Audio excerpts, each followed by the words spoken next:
Ito na nga pala yung simpleng handaan sa kaarawan ko guys, at maraming salamat palagi sa suporta nyo kasi 300,000 na tayo dito sa Facebook. Pero bago ang lahat, sisimulan muna natin sa magandang umaga. Wala nga pala sana akong plano maghanda ngayong araw guys, pero dahil gusto nga ng mga kapatid ko kaya sinunod ko na lang. Naalala ko pa talaga dati nung nagsimula pa lang akong mag-vlog dahil tinanong ako ng kapatid ko kung ano daw yung gusto kong handa sa birthday ko. Tapos sinagot ko lang na sinabi ko na hindi ako maghanda hanggat hindi aabot ng 100,000 yung followers ko dito sa Facebook. Pero dahil nga sobrang bait ng Panginoon sa atin, malayo pa lang yung birthday ko ay lumagpas na tayo ng 100,000 dito sa Facebook. Kaya grabe, sobrang salamat sa inyo guys, dahil dati pangarap ko lang din yung ganito. Dahil pangarap ko lang din dati dumami talaga yung followers katulad ng iba. Napagplanuhan sana namin ng kapatid ko na maghanda kami nung umabot na tayo ng 100,000 dito. Pero dahil nga ay wala tayong budget kaya nasabay na lang sa birthday ko. Kaya sa mga nagtatanong dyan kung bakit ang bilis dumami ng followers ko, hindi ko rin alam guys kasi biglaan lang din nangyari to. Meron kasi akong isang video na in-upload ko sa TikTok na hindi ko na malaya na puro guys pala yung voice over ko. At dahil din kasi sa mga basher sa video na yun kaya umabot ng million views yung video ko. At talagang pagkagising ko nun ay parang maluha ako kasi hindi ako makapaniwala sa nangyari. Dahil mag-isang linggo pa lang tayo nun gumagawa ng content at merong nag-million views kagad. Kaya sana guys hindi kayo magsawang sumuporta sa atin kung saan man tayo dadalhin sa tadhana sa ginagawa natin ngayon. Pasensya na kayo guys kung humaba yung kwento natin kasi gusto ko lang talagang magpasalamat sa inyo. 3 kilo nga pala itong nabili nating karne ng baboy guys. Tinanggal nga pala natin yung buto kasi gagawin natin tong lechon bili at yung buto naman mamaya ay gagawin natin yung sinigang. Sana sa susunod hindi lang lechon bili, isang buong baboy na. At sabi nga pala ng papa ko ay budgetan ko daw para isang buong baboy na, pero gagamitin ko kasi yung pera pambiling materyales sa bahay. Dahil sobrang luma naman talaga ng bahay namin lalo na kapag umulan ang dami ng tulo. Ito nga palang palaging nilutuan natin ay ito nga pala yung bahay nila tatay at yung lula ko. Kaya nga pala ako dito palaging nagluluto kasi sabay-sabay lang kami dito kumakain. Hindi rin naman ako nangangarap ng malaking bahay, ang gusto ko lang komportable matulog lalo na kapag umuulan. At salamat nga rin pala sa kapitbahay natin na nagpahiram ng speaker. Nahiya din sana akong ilipat dito sa bahay namin kaso sila yung may gusto. Dahil hindi naman masyadong marami yung handa namin kasi pang pamilya lang. Kaya tamang ikot-ikot lang muna yung pamangkin natin dyan sa ginawa nating lechon bili. Habang tayo naman dito ay nilagyan nga pala natin ng trapal kasi baka biglang umuulan. Ito nga pala yung mga pamangkin ko at anak nga pala to sa pinsa namin at tinuring na naming kapatid. Dahil mahal na mahal din niya yung lula at lolo namin. Siya din pala yung palaging magluluto kapag merong okasyon dito sa amin. Hindi lang sumama yung asawa niya kasi merong trabaho ngayon. At itong dala nga pala ng papa ko ay ito naman yung lulutuin ng pansit pangpahaba ng buhay. Kaya pag usapang pansit ay yung ate na yung bahala ko dyan. Naghiwa lang pala siya ng mga gulay at mga recados na gagamitin naman sa pagluto sa pansit. Kaya kapag andito talaga yung ate ko ay parang hindi ka na makagalaw kasi parang siya na yung magluluto sa lahat. Siya din pala yung nagluluto nung birthday ng lolo ko. Doon nga pala kami naghanda nun sa bahay kubo kasi doon gusto ni tatay. Pero dahil nga sobrang layo nun sa bahay namin kaya hindi na lang ako doon naghanda. Maganda din kasi sana doon kasi presko ang hangin at malayo sa mga tao. Kaya kapag meron kang problema ay pumunta ka lang sa bukid at tamang tambay ka lang din sa bahay kubo ay talagang mawala yung problema mo. Kaya pagkatapos ni ate nalagay ang mga gulay sa niluto niyang sinigang ay naghiwa naman siya ng baboy na gagamitin naman sa pagluto sa pansit. At dahil nga nagutom tayo at sakto din naluto na yung lechon bili natin kaya kumain muna tayo.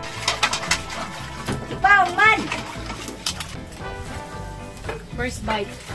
Boom's vlog.